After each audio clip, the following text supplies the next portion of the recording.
So what's in the box? Let's see.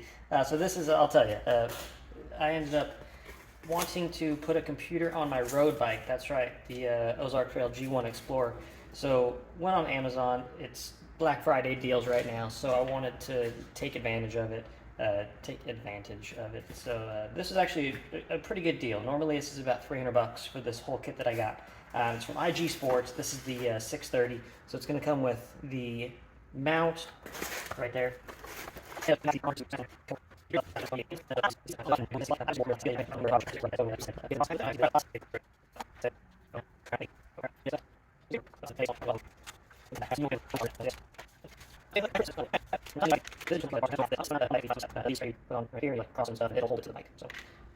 it for now. A little unboxing of that. I'm going to put it on the bike, show you guys that. The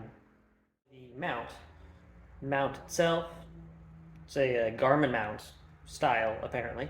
Oh, that's cool. So on the backside, I'm wondering if you can add like mounts, so you can put like a light or something underneath. That'd be pretty cool. Yeah, that'd be pretty cool if that's the case. This looks like it's removable. So, but I mean, you put it on and turn. So, either way, comes with an Allen wrench. So, super straightforward install in theory. So, open this up.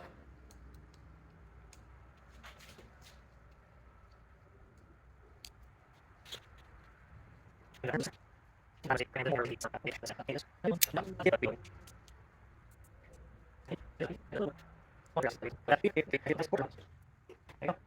all. And it's pretty centered. So that'll work. I'm gonna get the wheel speed sensor and the cadence sensor put on, and then we'll try and pair everything. In the box for the wheel speed sensor, you have the sensor itself, and then you have the holder that holds everything into place. There's a lock and unlock. You unlock this cover, and you're like, oh wait, there's no battery. But don't worry, because the battery is right there. This looks like a 2032 battery, 2025. So it's a CR 2025, like a watch battery. You could find at Walmart, anything like that, when you will eventually need to replace it. So it says CR 2025 down, so that's the top. I'm assuming going like that. But then you have the plus there. You know what? We're going to try it the other way. We're going to put it down just like that. And if it works, then that's the way to do it. But if it doesn't, then we'll just turn it around the other way. Cool, a little light is flashing. You can see that. Well, I saw it. So that's the right way to do it. All right, then we put this guy here. So I'm not going to bore you guys. I'm going to figure out how to do this, and I'll show you when it's all installed. So, sensors put on. I was going to use actually the little Allen wrench that they provided to like try and pull the rubber piece back and loop it over. I ended up not needing to do that. The rubber piece that they used at stretchers is actually pretty flexible. Next piece, the cadence sensor. Looks similar to the wheel speed sensor, except this doesn't have a case, which I don't foresee that being an issue. And same kind of situation, you do have to put the battery in. So we're gonna set that there. I'm sure it'll be fine. Hold back.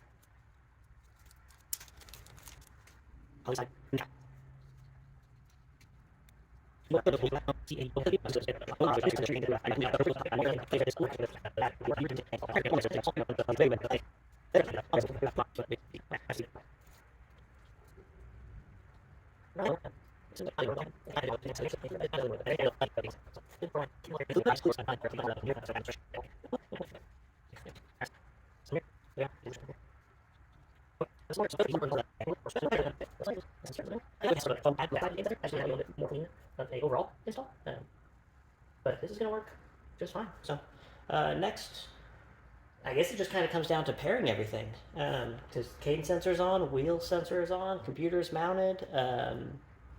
I guess the initial setup and all that jazz. So we'll kind of see what it's like, but more than likely I'm going to do that off camera because that's probably super boring and I need to use my phone for the app. So probably not going to show you that. But we'll definitely do a test ride on it. It's a nice day. It's the day before Thanksgiving, so I'm definitely going to go on a ride because it's supposed to be cold here in Dallas tomorrow, and it's supposed to be like 80 degrees today. And tomorrow's a low of 32. Thanks, Texas weather. Awesome. All right, here we are on the road there, on the Ozark Trail with the new setup on it. So one of the things that I've noticed is the speed, and we'll see if it'll drop out here again. It's been dropping out, the wheel speed. The sensor's right there. But, I mean, it is what it is. The screen, it's a little dark. I wish that it was brighter. I do have the brightness turned all the way up to 100%. So far, the heart rate monitor is working great. The cadence monitor has been working great as well. Little White Rock Lake here in Dallas. Lots of road riders that come out here, lots of joggers. People just wanting to come out and get some little exercise in. So far it seems like it's going, oh, there it is. Speed dropped out. And it's back. So, anyways, so far initial kind of impressions on it seems to be working. Like I said, heart rate monitor is working great.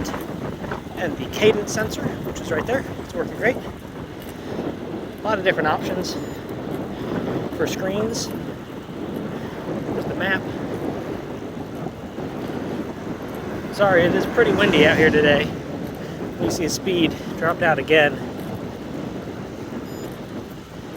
Not sure what this one is, maybe elevation gains, lap timer, and then the main screen number one. So there's, I think, 8 different options for screens. I kind of like this one when the speed works, because it'll give me my heart rate, it'll give me speed, it'll give me a heart rate monitor. I think that's what that graph is.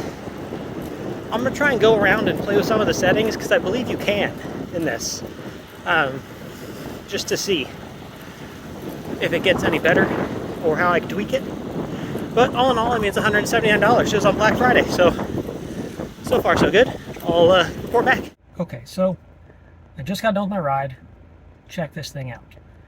Again, this is the IGPSport 630. What are my thoughts, impressions, kind of review of it?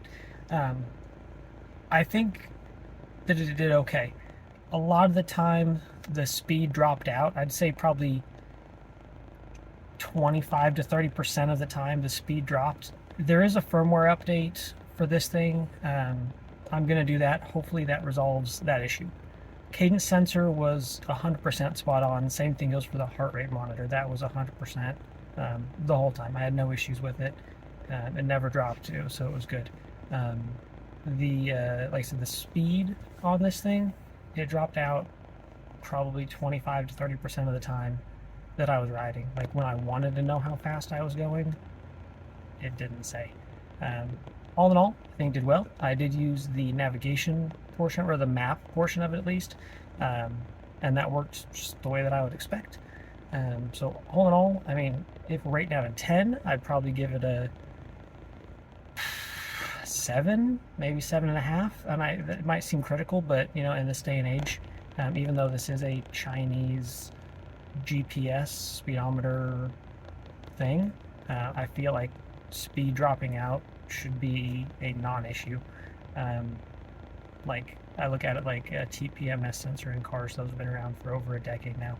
And when the battery goes, and it very well could have a low battery inside the sensor itself, so I may end up trying that also, just in case the firmware update doesn't work. But that's one of those things where, I mean, that should be a non-negotiable. That should be 100% functioning 100% of the time, no questions asked.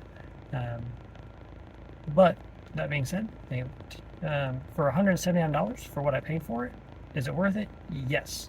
Would I pay $279 for it? No. Unless the speed itself was spot on. There are a couple of things that I need to go in and try and learn more about, like the brightness of the screen. I want to try and get that as bright as possible, because there were times where it was a little bit difficult to see. I was able to move around some of the screen icons to just more preferable things, because I don't have any kind of power meter on my bike, so I don't need to know what the power is. I have time, speed, cadence, total distance, and something else I don't remember off the top of my head, but I think there were 6 different settings or screen views in the one screen that I was able to see and keep track of. But like I said, 179 bucks, Black Friday deal. Would I buy it again? Yes. Would I buy it at 279? No. Again, unless the speed 100% of the time is there. If it is, then yeah, I would buy it again, even at 279. So anyways, that's what I think. Hope you enjoyed. If you've watched any of it, all of it, just this little bit, it'd be pretty cool to subscribe. It doesn't cost you anything. And you know, hopefully you get something out of this. Hope you guys have a great day. See you later.